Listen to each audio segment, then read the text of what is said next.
자비로 우리에게 주신 말씀 같이 찾아 읽도록 하겠습니다. 오늘은 창세기 38장입니다.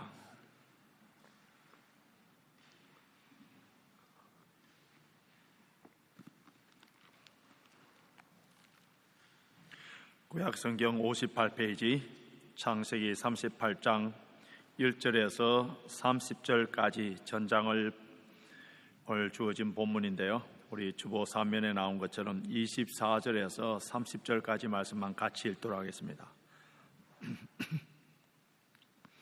창세기 38장 24절에서 30절까지 말씀을 우리 한 목소리로 같이 읽습니다. 석 달 후에 혹이 유다에게 고하여 가로되 내 며느리 다말이 행음하였고 그 행음함을 인하여 잉태하였느니라. 유다가 가로되 그를 끌어내어 불사르라. 여인이 끌려 나갈 때에 보내어 시부에게 이르되 이 물건 임자로 말미암아 잉태하였나이다.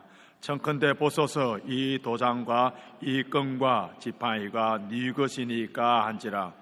유다가 그것들을 알아보려 가로되 그는 나보다 옳도다. 내가 그를 내 아들 셀라에게 주지 아니하였음이로다 하고 다시는 그를 가까이 하지 아니하였더라. 임산하여 보니 상태라. 해산할 때에 손이 나오는지라. 산파가 가로되 이는 먼저 나온 자라 하고 홍사를 가져 그 손에 메었더니 그 손을 도로 들이며 그 형제가 나오는지라. 산파가 가로되 내가 어찌하여 터치고 나오느냐 한 거로 그 이름을 베레스라 불렀고 그 형제 곧 손에 홍사가 있는 자가 뒤에 나오니 그 이름을 셀라라 불렀더라.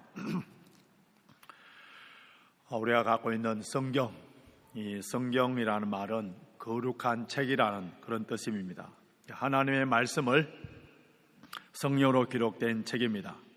그래서 성경은 거룩한 이야기, 아름다운 이야기들만 나오는 줄로 우리가 생각하는데, 성경을 읽다 보면은 인간의 추잡하고 더럽고 제약된 그런 이야기들이 적나라하게 다 기록된 것을 볼 수 있습니다. 그 대표적인 예가 오늘 우리가 읽은 창세기 38장입니다. 시아버지와 며느리의 아주 부도덕한 그 관계 속에서 아기가 태어난, 어떻게 보면은 삼류소설보다도 더 못한 아주 추잡한 이야기를 오늘 우리가 다루어야 합니다.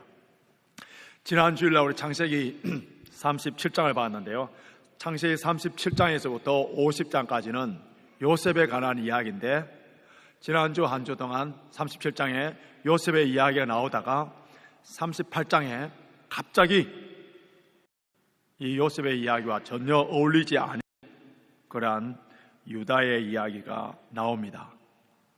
왜 요셉의 이야기하다가 이런 유다의 이야기가 나오는지 오늘 이 본문의 말씀을 통해서 우리가 함께 살펴봐야 됩니다. 성령으로 기록된 하나님의 말씀은 우리에게 교훈과 책망과 바르게 함과 의로 교육하기에 유익하기 때문에 이 창세기 38장을 통해서 우리에게 주시고자 하시는 하나님의 귀한 교훈이 있기 때문에, 그래서 오늘 우리 말씀을 함께 나누면서 내 영안을 열어주셔서 주의 법에 귀한 것을 발견하게 하시고 오늘 말씀을 통하여서 주의 음성을 들을 수 있도록 인도해달라고 기도하면서 오늘 우리 본문을 보아야 됩니다. 야곱에게 12명의 아들 중에 유다의 후손을 통해서 다윗 왕이 태어나고 다윗 왕의 후손을 통하여서 메시아로 연결됩니다. 그래서 유다가 이 메시아 탄생에 있어서 하나님의 구속사적인 그 흐름에 있어서 아주 중요한 위치에 있기 때문에 요셉의 이야기, 야곱의 12아들 이야기 가운데 유다의 이야기를 빼놓을 수 없습니다. 그래서 창세기 한 장을 할애하여서 유다 이야기를 기록해 놓았고요. 그리고 이 유다와 다말의 사건을 통하여서 우리에게 주시는 메시지는 인간이 아무리 타락하고 아무리 부패하고 아무리 죄를 많이 범하여서 하나님의 일을 정면으로 대적하고 방해한다 하더라도 하나님의 구원의 계획과 하나님의 뜻은 하나님의 방법으로 반드시 이루어진다는 것을 가르쳐주고 있습니다. 하나님께서는 이 세상에 일어나는 선한 일들 그리고 선한 사람들을 통하여서 하나님의 도구로 삼아서 하나님의 뜻을 이루어 가시기도 합니다마는 또 놀라운 일은 악한 사람들, 그들의 죄악, 추잡한 이야기 이런 것들을 통해서라도 하나님의 뜻을 이루어가는 그런 것을 보게 됩니다. 죄인을 구원하시기 위하여서 우리 예수님께서 십자가에 돌아가셔야 되는데 이 하나님의 구원의 선한 일들이 이루어지기 위하여서 하나님께서 선한 사람들의 선한 일들을 통하여서 이루신 것이 아니라 서성을 배반했던 그 가룟 유다, 그리고 그 당시에 가장 종교적으로 타락했던 대제사장과 그 종교 지도자들, 그리고 가장 영악했던 빌라도 총독, 이런 사람들을 통하여서 예수 그리스도가 십자가에 못 박아 죽는 그런 일들이 이루어지는 것을 보게 됩니다. 그렇기 때문에 세상의 죄악과 수치되는 일, 그리고 타락과 부패 그 자체와 현상만 보고 우리는 실망하거나 이 세상의 모든 것이 끝난 것처럼 극단적으로 생각하지는 않아야 됩니다.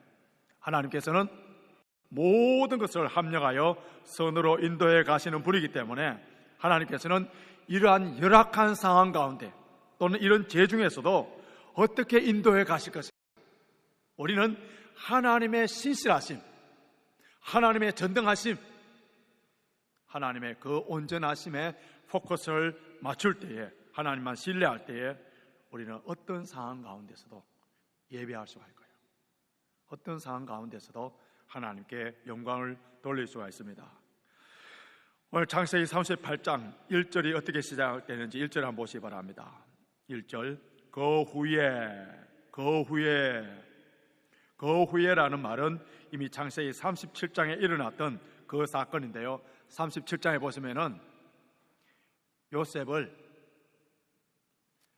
애굽의 노예로 팔아버리고 그가 입고 있던 채색 옷에 염소의 피를 발라서 아버지에 갖다 주면서 악한 짐승에 의해서 요셉이 죽었다고 했을 때에 그 아버지가 그 옷을 보고 통곡을 합니다. 통곡을. 나로 인하여서 우리 살아계신 부모님들이 통곡하는 일들은 없어야 됩니다. 이번 수요일이 이제 추석인데요, 우리 추석을 맞이하여서 고국에 생존해 계시는 우리 부모님께 안부 전화도 드리고 또 용돈도 드리고 그러시길 바랍니다. 요셉이 노예로 팔려가고 그 사건 때문에 아버지가 통곡하는 그 모습에 가장 양심의 가책을 느낀 사람이 유다라고 할 수 있습니다. 그래서 아버지 보기에도 죄스럽고, 그리고 그 형제들, 시기하고 질투한 그 형제들, 그들과 어울리고 싶은 마음이 없어서 유다는 그 집에 나와버립니다. 그런데 유다가 야곱의 집을 떠나가는 것을 오늘 성경에서 어떻게 표현하는지 1절 다시 한번 보시기 바랍니다.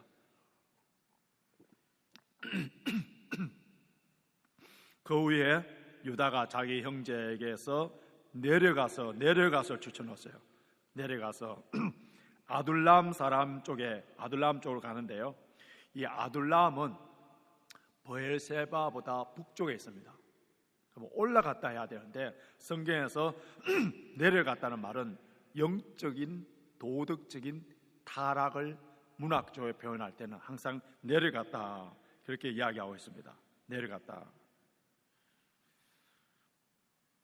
현재 나의 신앙이 내려가고 있는 신앙인지 올라가고 있는 신앙인지 한번 점검해 보시기 바랍니다. 우리의 신앙은 마치 큰 공을 갖고요, 높은 산으로 막 밀어 올리는 것과 같습니다. 중간쯤 올라가다가 그 공을 그냥 멈추게 되면은 그게 멈춰 있는 것이 아니라 어떻게 됩니까?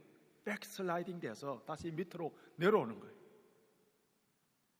작년에 아니면 고국에 있을 때 내가 성령 충만하고 교회에 열심히 특심이었다가, 그래서 잠시 우리가 쉬고 있으면은 그 자리에서 다시 진부에서 올라가는 것이 아니라 다시 밑바닥으로 추락해서 기초부터 다시 시작해야 되는 경우들이 많습니다. 그렇기 때문에 우리의 신앙은 중단 없는 전진이에요. 그 자리에 중단이 되고 멈췄을 때에 여기서부터 시작하는 것이 아니라 항상 다시 추락되어 밑바닥에서부터 출발하는 것을 보게 됩니다.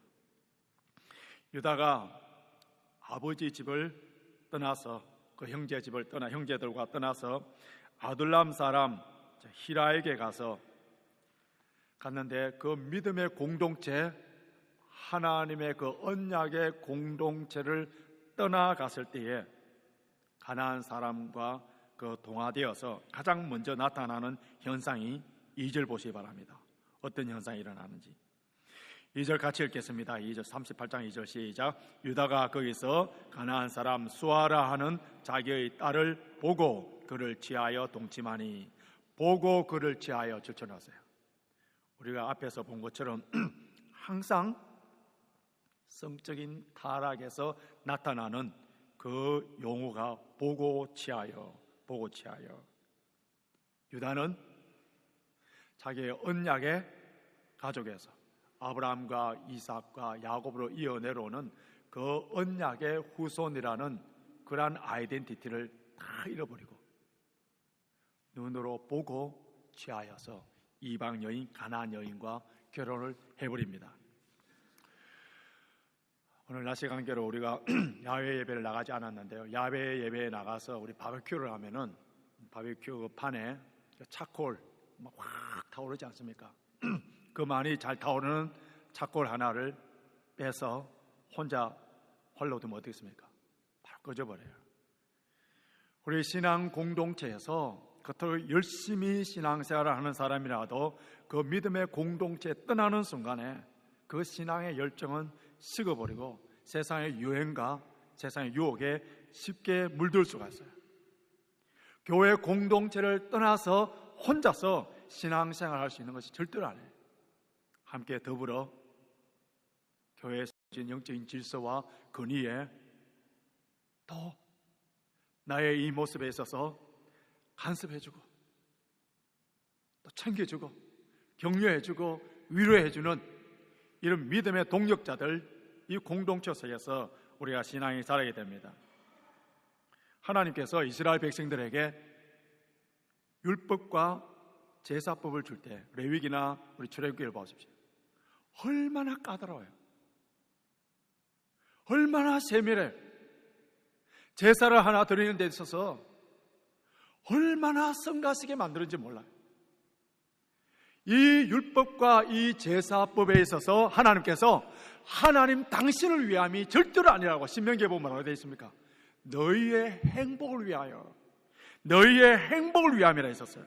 여러분 정말 신앙생활하면서 행복해지기를 원합니까? 억지로 율법에 의해서 그냥 노음이라는 크리스찬에 대해서 주일날 이렇게 나오는 것이 아니라 정말 즐겁게 기쁘면서 성령 충만하면서 신앙생활하기를 원하신다면 하나님의 말씀에 순종하면 돼요. 예수님께서 진리가 너희를 자유케 하리라 했는 것처럼 여러분 방종이 그냥 내 멋대로 하겠다는 그 방종이 절대로 자유를 주는 것이 아니라 술이나 마약이나 쾌락이나 이런 쇠사슬에 매여서 완전히 노예야 돼. 그래서 세상 사람들은 돈이나 권력이나 명예나 성적인 그런 부분에 종이 되어서 질질질질 끌려가는 그런 인생을 보게 됩니다. 유다는 신약 성경에 나오는 탕자처럼 아버지 집을 떠나서 이방 사람에게 간 것이 그의 신앙의 추락의 출발점이었습니다. 우상 숭배하는 가나안 여인과 결혼을 했다는 것은 단순히 육체적인 결합만 의미하는 것이 아니라 그들의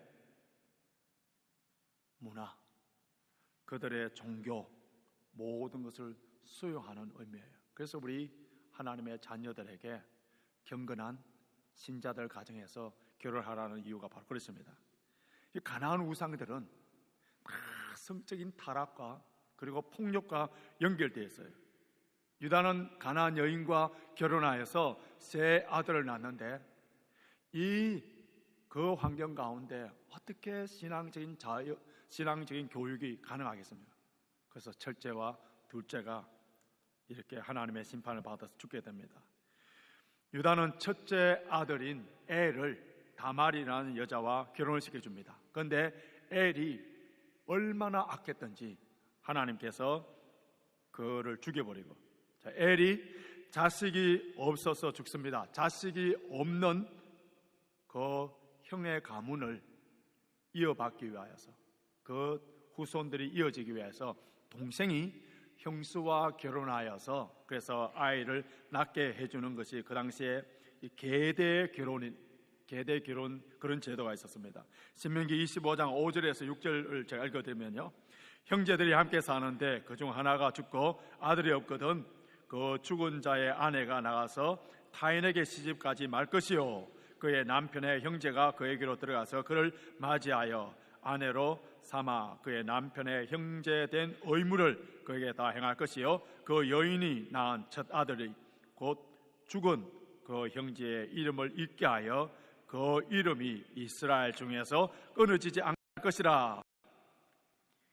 이 구약에 있던 율법이, 제도가 신약시대에 와서 그대로 진행되는데, 우리 예수님께서 마태복음 22장 24절에 사람이 만일 자식이 없어 죽으면 그 동생이 그 아내에게 장가들어 형을 위하여 상속자를 세울지니라. 그래서 유다는 둘째 아들인 오난을 형수와 결혼하여서 그 형의 그 형의 가문을 이어가도록 했습니다. 그런데 이 오난은 아주 이기적인 사람, 아주 탐욕적이고 그리고 아주 정욕적인 사람이에요.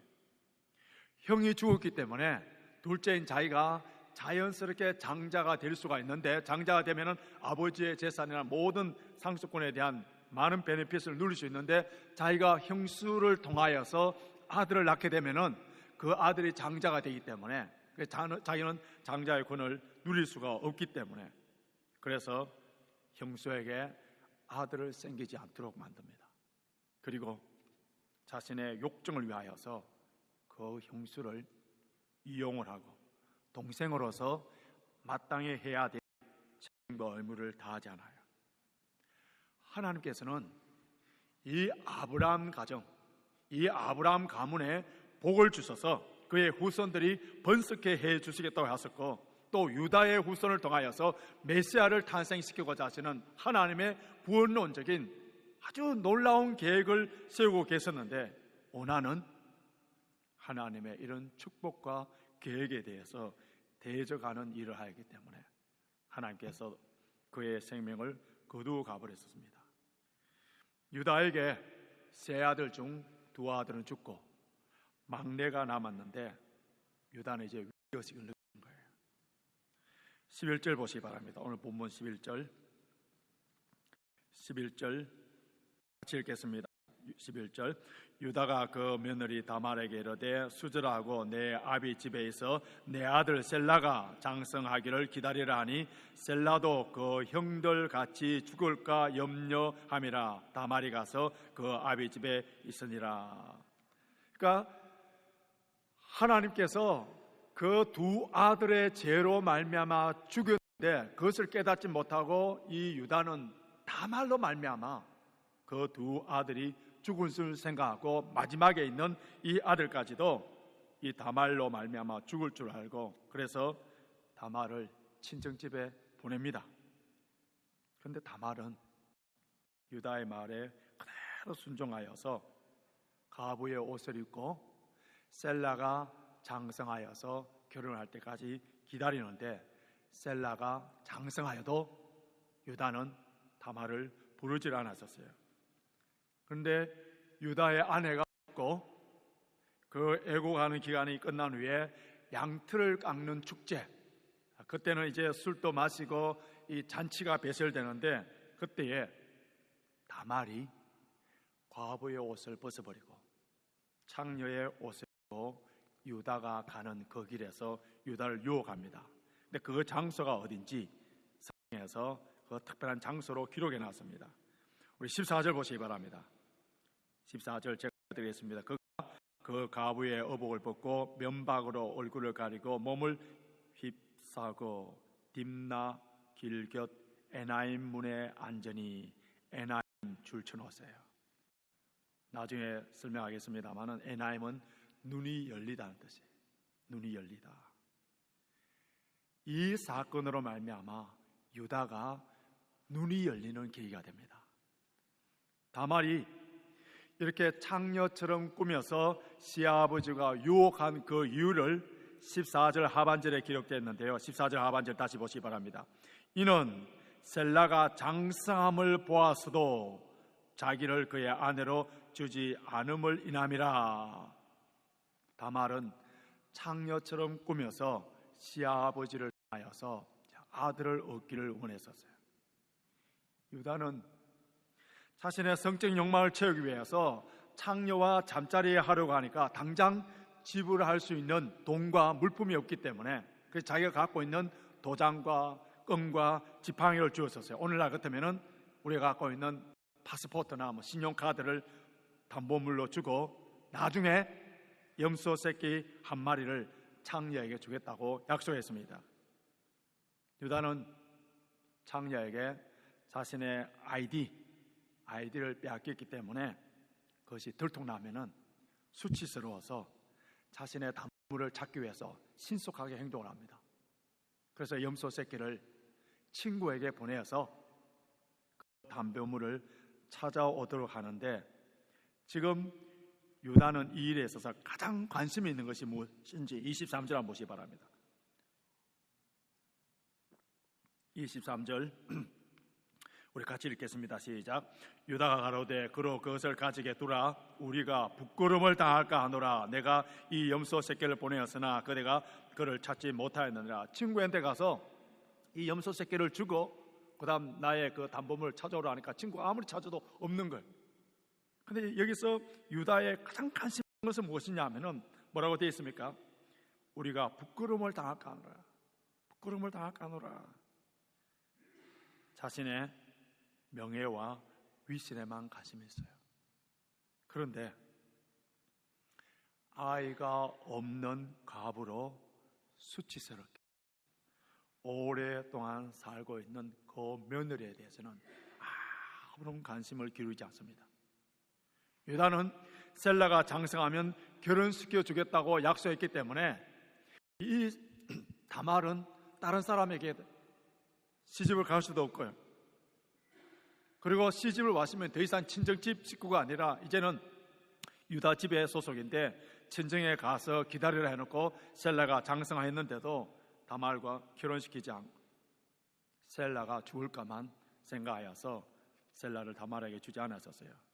가장으로서 그리고 시아버지로서 아무런 보호막이 없는 그 과부 며느리를 돌봐줘야 되는데 자기는 책임을 다 회피해버립니다. 과부인 다말이 공동체 안에서 그 일정한 신분과 웰빙을 누릴 수 있는 권리를 줘야 되는데 그것을 다 빼앗아버리고 과부로서 과부 옷을 입고 그냥 막연하게 기다려 감옥 같은 생활을 하도록 방치해버렸습니다. 이 내용을 보면서 그의 둘째 아들 오난보다도 오히려 더 유다가 더 악한 모습을 보여주고 있습니다. 그런데 어느 날 어떤 사람이 유다에게 다말에 관한 소식을 전해주는데 다말이 행음하여서 아기를 가졌다 하는 소식을 들었습니다. 어떻게 보면요, 유다는 이 소식이 정말 듣고 싶은 소식이었을지도 모르겠어요. 왜냐하면 그의 행동을 보면 알 수 있습니다. 당장 그 며느리를 처리하고 싶어 했습니다. 24절 보시기 바랍니다.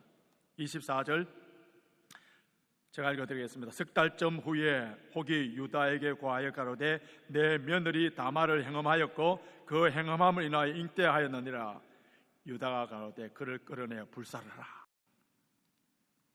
보통 행음하면은 돌로 쳐 죽이는데 이 유다는 그 며느리를 당장 끌어내서 불살라라, 잔인한 죽음을 요구합니다. 여기서 이 유다의 모습을 통하여서 우리의 모습을 볼 수 있습니다. 유다는 자기 눈 속에 있는 들보는 보지 못하고 남의 눈에 들은 틴을 잘 보는 사람이에요. 자신은 창녀지다면서 그 수치됨을 숨기려고 했다. 그런데 며느리의 창녀짓한 것은 불로 태워 죽이려고 하고 모든 사람에게 공개하려고 했었어요. 나단 선지자가 어느 날 다윗에게 찾아가서, 왕이여, 우리나라에 어떤 가난한 사람이 암양 새끼 한 마리를 가지고 밥 먹을 때도 같이 먹고 같이 자고 마치 애완견 같은 그렇게 하고 있는데, 근데 정말 소와 양이 많은 그 부잣집에 손님이 왔는데 그 가난한 집의 암양을 빼앗아서 손님을 대접했습니다 할 때에 이 다윗이 분노를 합니다. 당장 그 사람을 죽여버리라, 이렇게 합니다. 그때 나단 선지자가 다윗을 향하여 바로 당신입니다. 여러분, 다윗이나 유다의 모습이 바로 우리의 모습일 수 있어요. 우리는 남의 죄를 보면요 분노합니다. 남의 허물과 죄를 보면서 정의라는 이름으로, 때로는 하나님의 나라, 주의 몸된 교회라는 이름으로 내 자신이 재판관이 되어서 내가 심판해버립니다. 이렇게 남의 정죄하는 일에 있어서 우리는 제자 훈련이나 그런 걸 통해서 한 번도 배워지지도 않았는데 다 전문가가, 아담의 원죄로 말미암아 다 전문가들이 되어 있어요. 다른 사람들의 허물과 죄에 대해서는 그렇게도 잘 보면서 자신의 죄에 대해서는 잘 보지를 못하는 거예요. 자신의 죄가 얼마나 사악하고 얼마나 크고 얼마나 더럽고 추한가를 아는 사람은 다른 사람의 죄를 보더라도요 불쌍히 여기는 마음이 있어요. 그런 사람들을 죄를 보고 오히려 자신을 살피면서 회개합니다. 오늘 유다의 모습, 다윗의 모습, 다 남의 탓으로 돌리려고 하는 이러한 모습이 바로 우리의 모습들이에요. 다말은 사람에게 가서 이제 불사람을 당할 수밖에 없는 그 위기 상황 속에서 아마 이때를 기다렸을 것 같아요.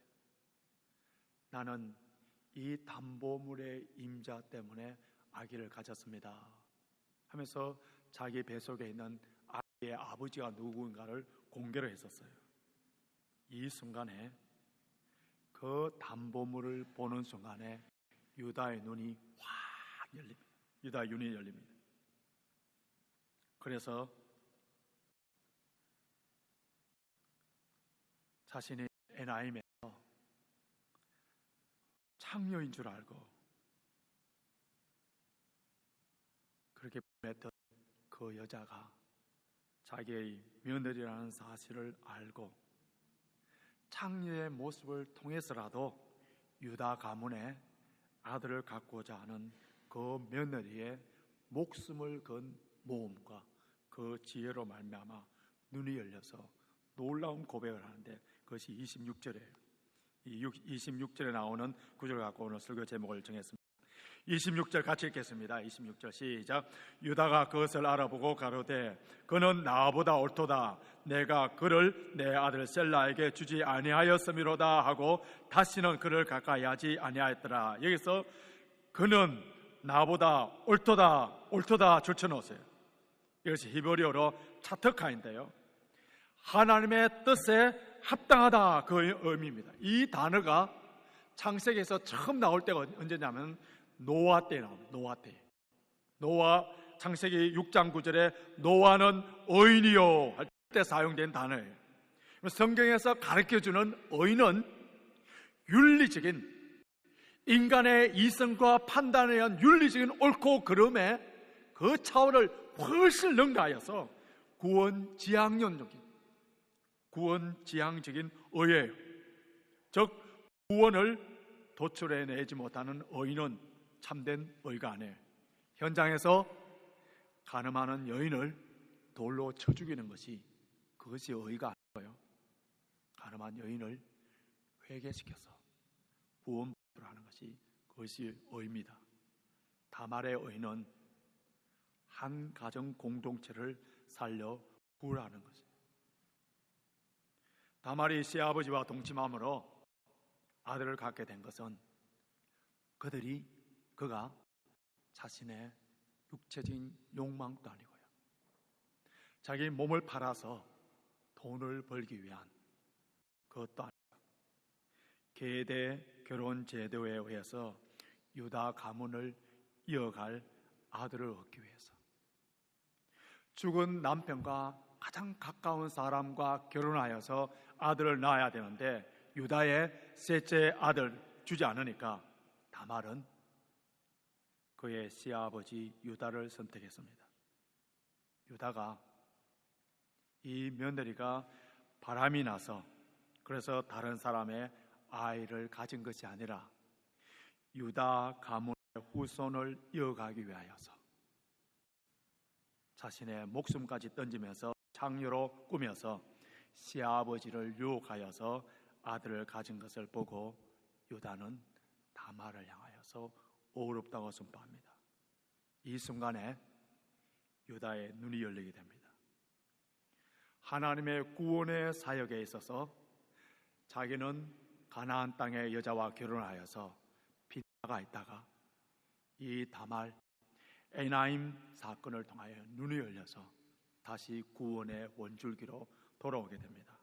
이 사건 후에 유다는 자기 아버지 집, 형제 집으로 돌아왔고 연로한 아버지에 대한 그 효심을 다하고 요셉에게 양식을 구하러 갈 때 그 베냐민이 붙잡혀서 노예가 되려고 할 때 그 많은 형제들 가운데 자기가 나서서 희생하고 자기를 노예로 잡아달라고 그 아버지와 베냐민을 살리는 그런 일들을 하게 되고, 나중에 야곱이 12아들을 축복할 때 이 유다에게 가장 큰 축복을 하여서 유다의 후손으로 왕이 태어나고, 그리고 그 후손을 통하여 메시아가 탄생된다고 축복해 주셨습니다.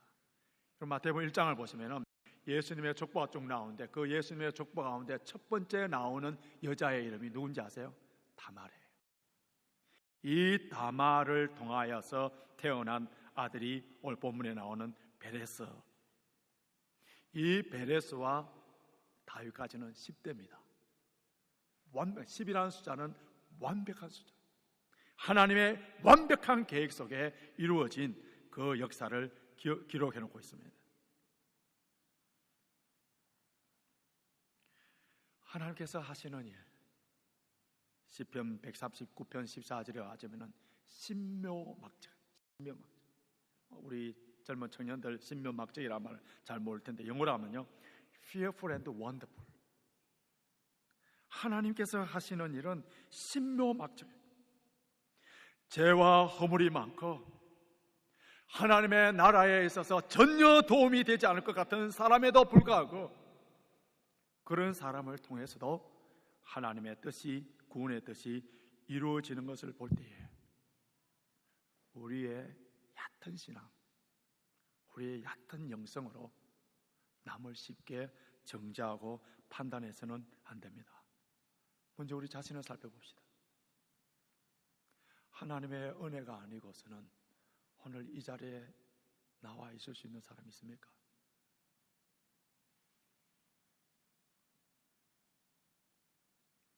나에게 하나님께서 은혜를 베풀어 주셔서 오래 참으시고 기다리시는 하나님께서 남을 향해서도 하나님께서 은혜를 베풀어 주시고 오래 참고 기다리시고 마침내 합력하여 성도로 인도에 가시는 하나님의 그 놀라우신 일에 우리의 좁은 생각과 경험으로 판단하고 정죄해서는 안 됩니다.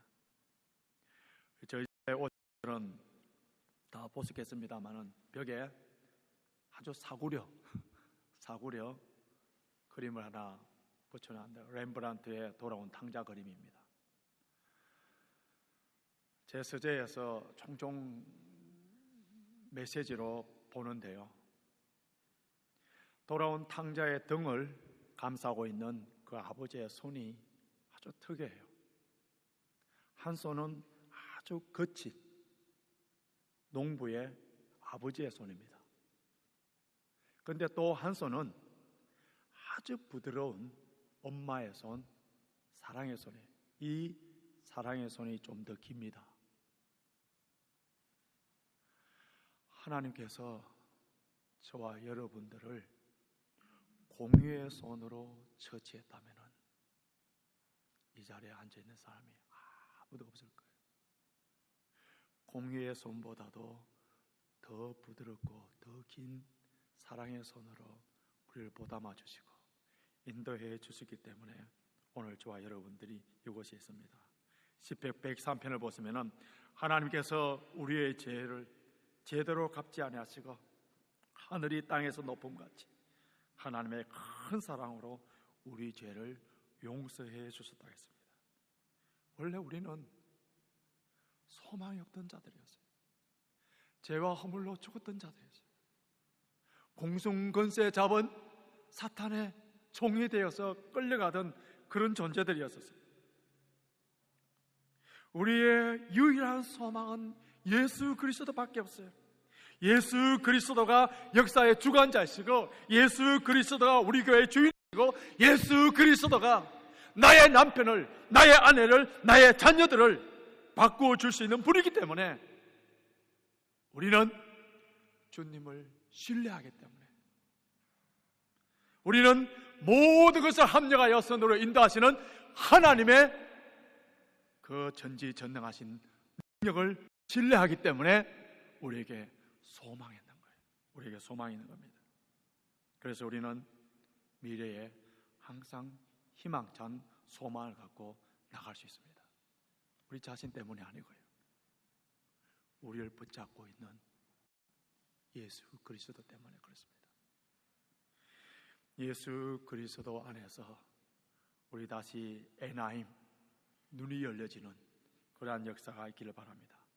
내 눈에 드는 들보를 크게 볼지언정 남의 눈에 드는 들보 이거 갖고 정죄하는 사람이 아니라 그는 나보다 더 옳도다, 그는 나보다 더 옳도다, 남을 나보다 더 나은 사람으로 여기면서 모든 것에 합력하여 선으로 인도하시는 하나님을 바라보면서 믿음 가운데 소망을 가지고 하루하루 승리해 나가는 저와 여러분이 되시길 주님의 이름으로 축원합니다.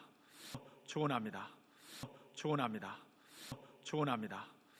축원합니다. 축원합니다. 축원합니다. 축원합니다.